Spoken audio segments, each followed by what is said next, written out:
Welcome to the 5 Keys to Self-Awareness, where you'll learn to transform negative patterns in the way you see yourself and create enriching relationships. So this is what happens when the strongest aspect to the sun, the strongest contact to the sun in the horoscope, which is all about identity, comes from Jupiter. So imagine you're with somebody who has a Sun-Jupiter aspect. They'll be very confident, kind of funny, humorous, I think, sometimes overconfident, very, very certain of themselves, convinced that their way is the right way. And they're very interested in getting knowledge and gaining wisdom, so they tend to be quite intelligent. But the negative side of that is that they can be like a bit dismissive of what you think or other people think. You know, there's a kind of division whether somebody's intellectually up to the mark, so to speak. And the reason they're kind of like that is that they often have a childhood where there was a well-travelled father or a well-educated father, or people in the authority figures in the childhood who believed in the power of education, who opened up sort of new horizons. But there's also a kind of sense that these people were quick to judge, and pass judgment if you did anything wrong. This feeling that they're really sensitive about what's right and what's wrong.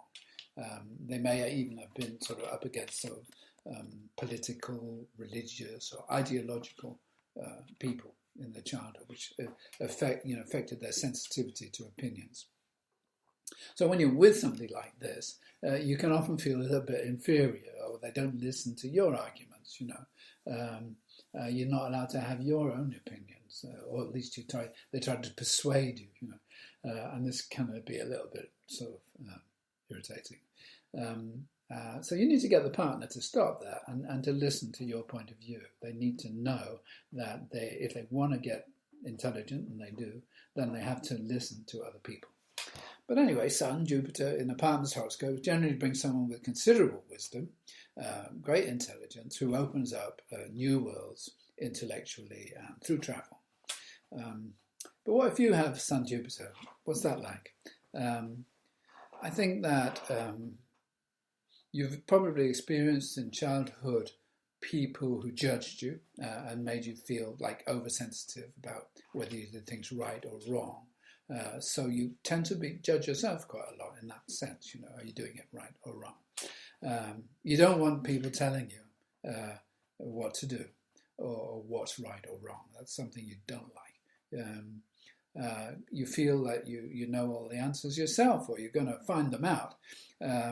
So the problem with Sun Jupiter is that you filter out viewpoints that you don't agree with, and this diminishes your what you know.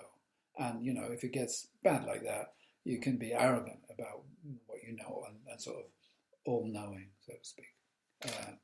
And as I mentioned, this is like probably because of the competitive intellectual environment in your childhood, a father who laid down the law but was kind of interesting anyway, or other authorities or teachers who either judged your intellectual capacity or judged you in other ways.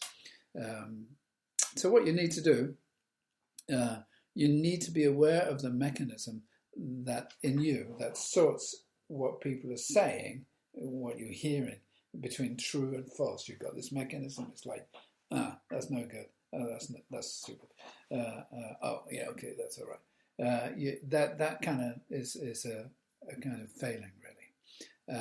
So you need to listen. Don't pontificate. Don't give your opinion unless someone asks for it. You're probably pretty humorous, and cultivate humour and self-deprecation, and that kind of smooths over the flaws. So when you're conscious of this kind of behaviour, your sense of optimism and faith in the future is kind of contagious, inspires other people. So you've got a lot to learn and a lot to teach.